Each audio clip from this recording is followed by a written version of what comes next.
నమస్తే, welcome to Telugu రాజ్యం. నేను మీరామ్. ఉపరాష్ట్రపతి జగదీప్ ధంకర్ గారు ఆరోగ్యరీత్యా ఆయన పదవికి రాజీనామా చేశారు. అయితే ప్రధానంగా తెలుగు స్టేట్స్ నుంచి ఇప్పుడు ఆ పదవికి ఎవరు ఎన్నిక అవ్వబోతున్నారనే అంశం గురించి చాలా వరకు చర్చ జరుగుతోంది. ఇందులో ప్రథమంగా మెగాస్టార్ చిరంజీవి గారి పేరు వినిపిస్తుంటే, ఇటు తెలంగాణ నుంచి బీఆర్ఎస్ త్వరలోని బీజేపీతో విలీనం చేసి కేసీఆర్ గారు కూడా ఉండబోతున్నారని కూడా వార్తలు వస్తున్నాయి. అసలు బీజేపీ ఎవరికి మద్దతు తెలిపే అవకాశం ఉంది, రాజకీయ వ్యూహాలు ఎలా రచించబోతున్నారనే అంశం గురించి మనతో మాట్లాడడానికి ప్రముఖ సోషల్ యాక్టివిస్ట్ కృష్ణకుమారి గారు ఉన్నారు. ఆవిడతో చర్చిద్దాం. ఇక్కడ కొన్ని భిన్న స్వరాలు వినిపిస్తున్నాయండి. ఒకటి టీఆర్ఎస్ విలీనం అవుతుంది బీజేపీలో అని, ఇంకొకటి జనసేన విలీనం అవుతుంది అని.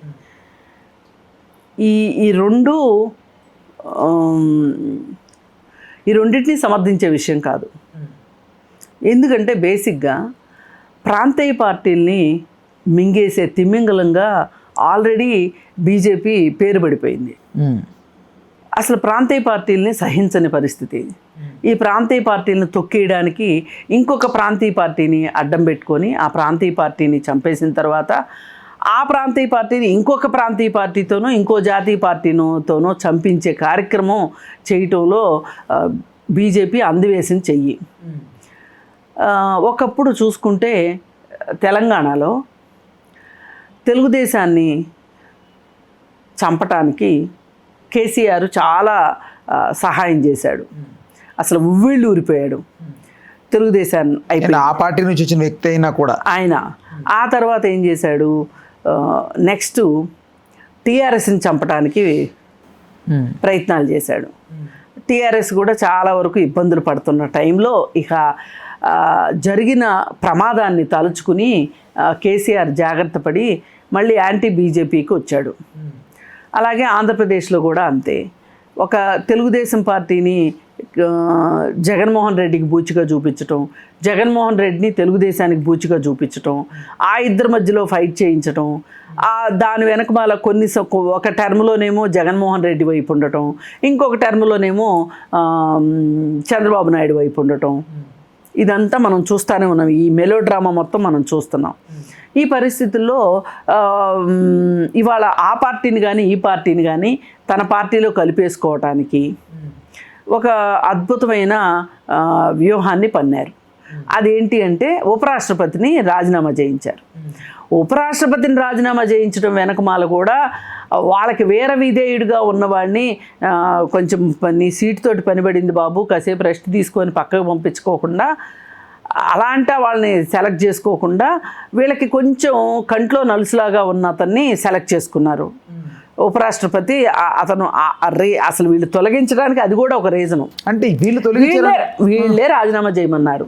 అంటే ఆరోగ్యరీత్యా కాదు, ఆయన ఆరోగ్యానికి బండరాయిలో ఉన్నాడు మనిషి, ఆ అనారోగ్యం ఏమీ లేదు. కావాలని అతనితో చేపించారు.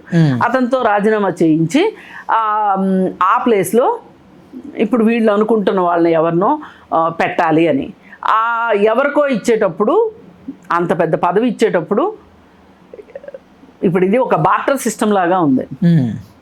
మీరు పని చేయండి, క్విడ్ ప్రోకో, ఇంకా గట్టిగా మాట్లాడితే మీకు రాష్ట్రపతి పదవి ఇస్తాం, మీ పార్టీ ఉపరాష్ట్రపతి పదవి ఇస్తాం, మీ పార్టీని మా పార్టీలో కలిపేయండి, మీ ప్రయోజనాలను మేము రక్షిస్తాం, మా ప్రయోజనాలను మీరు రక్షించండి. ఈ పద్ధతిలో మోడీ ఒక వ్యూహం పన్నినట్టుగా అర్థమవుతుంది. దానిలో భాగంగానే ఇక్కడ కాంగ్రెస్ని నిలువరించాలి అంటే, ఇక్కడ బీజేపీ జెండా ఎగరాలి అంటే కనుక కాంగ్రెస్ ఉండకూడదు. ఇప్పుడు అడ్డంగా ఉన్నది కాంగ్రెసే. దాదాపు టీఆర్ఎస్ కూడా చాలా వరకు వీక్ అయింది. ఆ వీక్ అయినా సరే, ఆ వీక్ అయిన పార్టీ కూడా ఉండొద్దు, తమదే ఏకఛత్రాధిపత్యం కావాలి, కాంగ్రెస్ని పక్కన కూర్చోబెట్టాలి అని వాళ్ళు ఒక డెసిషన్కి వచ్చేసారు. వచ్చేసి కేసీఆర్కి ఆయన గుడిసెలో నిప్పు పెట్టారు. ఆయనకి పొగ రాజేశారు. రాజేసి దానిలో భాగంగా వాళ్ళని దారికి తెచ్చుకోవటానికి వాళ్ళ అమ్మాయి చేతే ఆళ్ళకళ్ళే పొడిపించారు. ఇవాళ ఒక రకంగా టీఆర్ఎస్ పార్టీ చాలా ఇబ్బందులు ఎదుర్కొంటుంది. ఇవాళ రాజకీయంగా తన ఉనికి గురించి ఆలోచించుకోవాల్సిన పరిస్థితి రావడానికి కారణం ఏంటి అంటే కవిత లిక్కర్ స్కామ్, అలాగే వీళ్ళు ఇంకా వేరే వేరే స్కాములు, పరిపాలన సరిగ్గా చెయ్యకపోవటము, కాళేశ్వరము ఇట్లాంటి కారణాలు ఉన్నాయి. ఒక కవితనే కాదు, ఇంకా అవన్నీ ఉన్నాయి. వాటన్నిటినీ కప్పెట్టేసేయాలి, మూతెట్టేసేయాలి అంటే ఏంటి నేను ఎందుకు మూతెట్టేస్తా, నాకు లాభం లేకుండా? పోయినసారి మోడీయే అన్నాడు ఒకప్పుడు కాళేశ్వరం ఏటీఎం అని, మరి ఎందుకు చర్యలు తీసుకోలేదు అంటే సమాధానం లేదు. సమయం వచ్చినప్పుడు ఆ సమయం ఏంటి అంటే వాళ్ళకు ఉపయోగం ఉన్నప్పుడు వాళ్ళు చర్యలు తీసుకుంటారు ఖచ్చితంగా. ఎప్పుడు పార్టీని విలీనం చేసుకునేటప్పుడు కేజ్రీవాల్ని ఇంటికి పంపించడానికి కవితను వాడారు.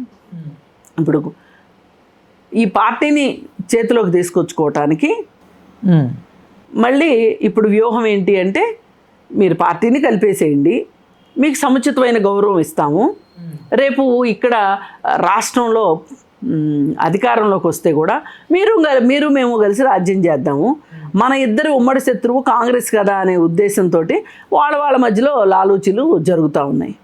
ఇప్పుడు ఆంధ్రప్రదేశ్లో కూడా అంతే. ఇప్పుడు ఆంధ్రప్రదేశ్లో ఏంటి, ఏ రోజుకైనా లొకేషన్ సీఎం చేయాలనే అజెండాతో బాబు గారు ఉంటారు. సో మీరు వచ్చేసి పార్టీ విలీనం చేయడం అనే, మీరు పార్టీని విలీనం చేయండి. విలీనం చేస్తే అసలు చంద్రబాబు మాకు మీరందరూ అనుకునేటట్లు మాకేమీ మిత్రుడు కాదు. ఆంధ్రాలో ఒక పాగా వేయటం కోసం ఒక స్థానం తీసుకొచ్చుకోవటం కోసం, అలాగే పవన్ కళ్యాణ్ నిలబడితేనే కదా, పవన్ కళ్యాణ్ నిలబడాలంటే తెలుగుదేశం అంట కావాల్సిందే. అందుకోసం అని చెప్పి పవన్ కళ్యాణ్ నిలబెట్టడం కోసం తెలుగుదేశాన్ని తో స్నేహం చేయించి పవన్ కళ్యాణ్ రాజకీయాల్లో కుదురుకున్న తర్వాత తెలుగుదేశాన్ని దెబ్బతీసి జనసేన పార్టీని వాళ్ళ పార్టీలో కలిపేసేసుకుంటే తెలుగుదేశం భూస్థాపితం అయిపోతుంది. ఇక్కడ ఒక ప్రాంతీయ పార్టీ, తెలంగాణలో ఒక ప్రాంతీయ పార్టీ, ఇక్కడ ఒక ప్రాంతీయ పార్టీ. అంటే ఒక దెబ్బకి రెండు పిట్టల్లాగా చెయ్యాలి అనే ఉద్దేశంలో వాళ్ళు ఉన్నది క్లియర్ కట్గా కనిపిస్తుంది. అది ఈ రాష్ట్రంలో జరుగుతుందా ఆ రాష్ట్రంలో జరుగుతుందా అనేది వేచి చూడాలి. ఈ రెండు తెలుగు రాష్ట్రాల మీదే ఫోకస్ ఎందుకమ్మా? ప్రధానంగా దక్షిణాది రాష్ట్రాలండి ఇవి. అదేనమ్మా, సౌతర్న్ స్టేట్స్ కాబట్టి. సౌత్ లో ఇప్పుడు వాళ్ళకి ప్లేస్ ఏది వీక్ గా ఉంది కాబట్టి ఇక్కడ పట్టుకున్నారా అంతే. పోయినసారి వాళ్ళ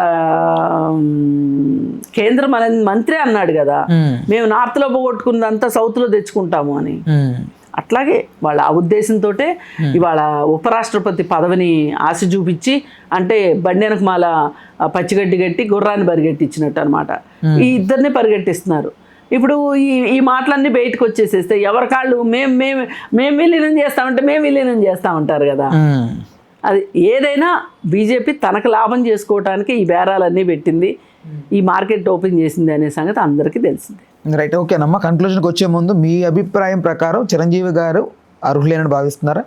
నేను ఎట్లా చెప్తానండి, అది డిసైడ్ చేయాల్సింది మోడీ కదా. నేను అంటోంది సామాజిక, అసలు రాజకీయాల్లో అర్హత పనుందా? ఏ అర్హత ఉందని ఆ రోజు చిరంజీవి పార్టీ పెట్టాడు, ఏ అర్హత ఉందని పవన్ కళ్యాణ్ పార్టీ పెట్టాడు, ఏ అర్హత ఉంది వాళ్ళ పవన్ కళ్యాణ్కి డిప్యూటీ సీఎం అయ్యే అర్హత? ఇప్పుడు రాజకీయాల్లో ఉన్న వాళ్ళందరూ అర్హతలు ఉండే వచ్చేస్తున్నారా పరుగులు పెట్టుకుంటా? ఏదో ఒలింపిక్స్లో పరుగు పందెంలో గెలిచి వచ్చి రిబ్బన్ పట్టుకున్నట్టు లేదు కదా.